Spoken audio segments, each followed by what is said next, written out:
Pemirsa, mantan jaksa Pinangki Sirna Malasari tak henti menjadi kontroversi. Usai mendapat pemotongan hukuman dari 10 tahun menjadi 4 tahun penjara, ia kini bisa menghirup udara segar dengan status bebas bersyarat.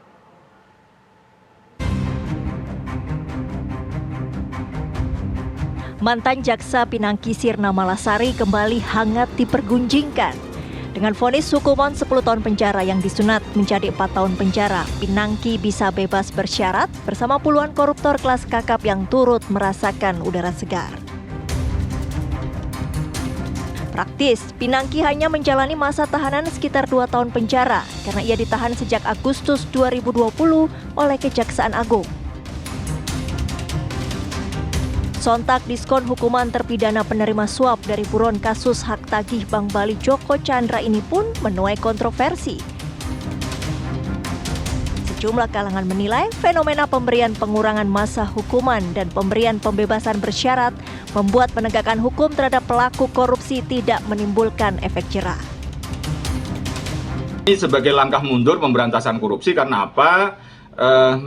Menjadikan tindak pidana korupsi menjadi tindak pidana biasa seperti pencurian, copet dan lain sebagainya. Karena memang hak napi itu mendapatkan hak pembebasan bersyarat, remisi dan lain sebagainya secara umum. Nah, dengan pemberian ini kepada napi koruptor, maka kasus korupsi menjadi perkara biasa. Beda dengan kasus teroris maupun narkoba yang extraordinary crime. Ini sebagai langkah mundur dari legislatif DPR kita dan bersama pemerintah yang mengesahkan Undang-Undang Pemasyarakatan nomor 21 tahun 2022, di mana memang kemudian napi semuanya diberi hak untuk mendapatkan bebas bersyarat, pengurangan dan lain sebagainya termasuk korupsi. Dengan status bebas bersyarat, Pinangki harus menjalani wajib lapor ke Balai Permasyarakatan kelas 1 Jakarta Selatan. Ia akan menjalani wajib lapor setiap bulan hingga tanggal 15 Desember 2024 mendatang. Selama wajib lapor, mantan Kepala Sub Bagian Pemantauan dan Evaluasi 2 pada Biro Perencanaan Jaksa Agung Muda bidang pembinaan ini mendapatkan pembimbingan kemandirian dan kepribadian seperti konseling dan tatap muka dengan pembimbing kemasyarakatan. Jika selama masa wajib lapor Pinangki kembali melakukan tindak pidana, pembebasan bersyarat mantan jaksa ini akan dicabut. Yang bersangkutan akan melaksanakan pembimbingan hingga tanggal 15 Desember 2024. Yang bersangkutan juga wajib melaksanakan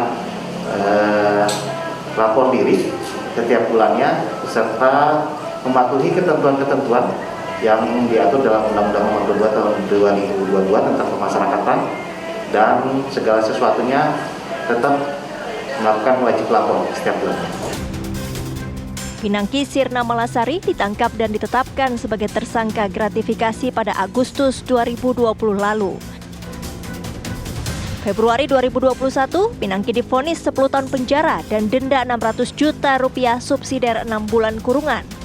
Namun, Pengadilan Tinggi DKI Jakarta mengurangi hukuman Pinangki menjadi 4 tahun.